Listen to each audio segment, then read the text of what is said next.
అందరికీ శుభోదయం అండి. ఈ ఉదయకాల సమయం దేవుడు మన కొరకు సిద్ధపరిచిన వాక్యం చదువుకుందాం. యోహాను శుభవార్త 6వ అధ్యాయము 36వ వచనము.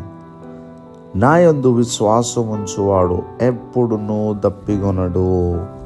ప్రియా దేవుని బిడ్డలారా, యేసుక్రీస్తు ప్రభువారు స్వయంగా మాట్లాడుతున్నారు. నా యందు విశ్వాసం ఉంచువాడు. దేవుని యందు మనకి విశ్వాసం కావాలండి. విశ్వాసము చాలా బలమైనటువంటి కార్యాలు మన జీవితంలో జరిగిస్తూ ఉంది. విశ్వాసము లేకుండా దేవునికి ఇష్టడై ఉండుట అసాధ్యము అని దేవుని వాక్యం మాట్లాడుతుంది.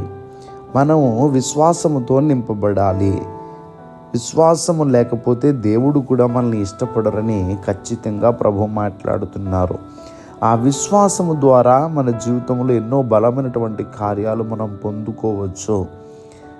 దేవుని యందు విశ్వాసం ఉంచి ఈ కొండను చూసి, ఈ కొండ నువ్వు వెళ్ళి సముద్రంలో పడు అని అది నువ్వు చెప్పినప్పుడు, మనసులో సందేహించకుండా నువ్వు దానితో మాట్లాడినప్పుడు అది నీకు లోబడును అని మనం చూస్తూ ఉన్నాం. అంటే విశ్వాసం ఎంత బలమైనదో అక్కడ మనము చూసినట్లయితే అర్థమవుతుంది. ఈ భూలోకంలో కొండను చూసి కొండను వెళ్ళి సముద్రంలో పడని చెప్తే లోబడుతుందా అండి?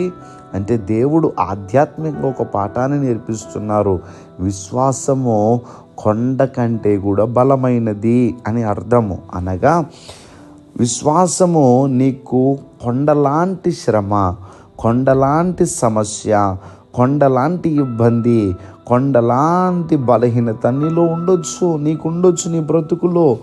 ఆ విశ్వాసముతో వాటిని చూసి చెప్పినప్పుడు అవి నీకు దూరంగా పారిపోతాయని దేవుడు మాట్లాడుతున్నారు. అంటే విశ్వాసము అంత శక్తి కలిగినది. ఎంత శక్తి కలిగినది అంటే నీకున్న సమస్య కంటే కూడా విశ్వాసము శక్తి కలిగినది. కనుక ఈ ఉదయకాల సమయంలో ఏమైతే నీ జీవితంలో కొండలాంటి సమస్యలు ఉన్నాయో ఆయన యందు నువ్వు విశ్వాసం ఉంచినట్లయితే తప్పక నీకున్నటువంటి దప్పిక, అనగా నీకేమైతే పరిస్థితులు ప్రతికూలంగా ఉన్నాయి, ఇవి కార్యం జరిగితే బాగుండు, ఈ కార్యం జరిగితే బాగుండు, ఈ కార్యం జరిగితే బాగుండునని నీకు అనిపిస్తుంది కదా అనేక సార్లు.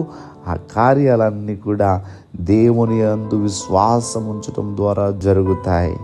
కనుక మీ జీవితాలలో ఆయన చిత్తము నెరవేర్చునుగాక.